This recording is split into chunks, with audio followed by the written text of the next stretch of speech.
story for The Tomb of the Cybermen is, for centuries, the disappearance of the Cybermen from the universe has been a mystery. The Doctor, Jamie, and Victoria arrive on Talos, once the cyber homeworld, just as an Earth expedition uncovers the entrance to a long-lost controls center filled with baffling technology.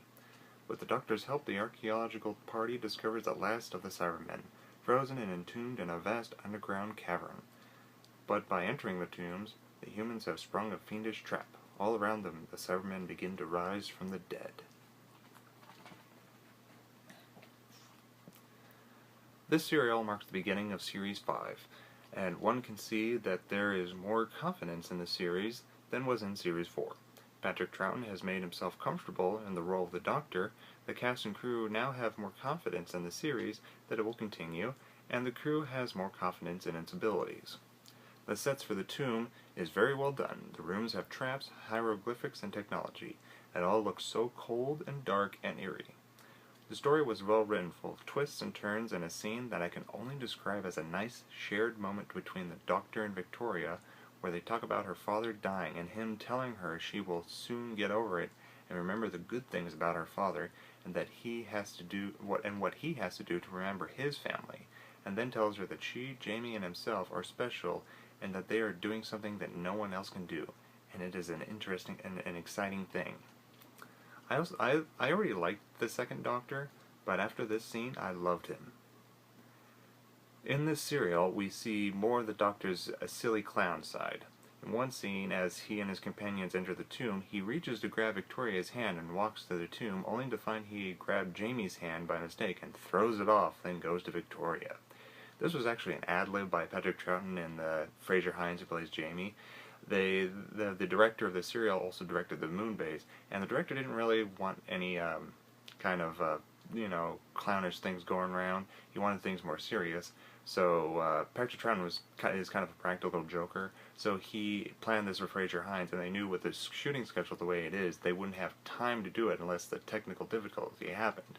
So they did it, hoping that nothing would happen so they wouldn't refilm it. And it turns out they didn't have to refilm it, so it was forced to stay in the show. It was funny. In another scene, one of the villains talks about using the Cybermen to control the world, and the Doctor delivers this line perfectly, saying, "Well, now I know you're mad. I just wanted to make sure." This serial marks the first time new companion Victoria has an adventure with the Doctor, and the first time we see her in a finished serial since the one she was introduced in is missing. And we can see she is scared at first, but becomes a strong girl who wants to help. There is a scene where the Doctor asks her to stay behind as he, Jamie, and the other archaeologists go further into the tomb. He doesn't ask her to stay because she is a woman, but because he promised her dying father he would protect her, and also to keep an eye on an archaeologist staying behind as well, for he does not trust her. So her staying behind isn't a demeaning thing, but has a real reason behind it. And later on, you see she is a girl who can take care of herself. This serial also marks the first time we get to see a Cybermen controller. The controller is the leader of the group of Cybermen. Throughout the years of the series, the design of the controller changes to fit the times. With this controller, he looks much like the other Cybermen under his command, but with a big dome head that you can see through to see his brain, and he is considerably taller than the others. He is also more menacing and stronger, something to fear. Several archaeologists would like this serial, for it has several inspirations taken from ancient Egyptian tombs, in particular King Tut's tomb. There is even a documentary on the DVD where two archaeologists talk about the similarities, and it is pretty neat.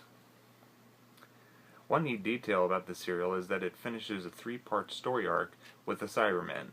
This serial is a reaction to the 10th planet and the moon base. In this serial, we find out that the reason why the Cybermen entomb themselves is because of the destruction of their home world, Moondos, from the 10th planet, and the failed retaliation in the moon base caused them to be hunted, so they entomb themselves until such time that they would be awakened by like-minded beings.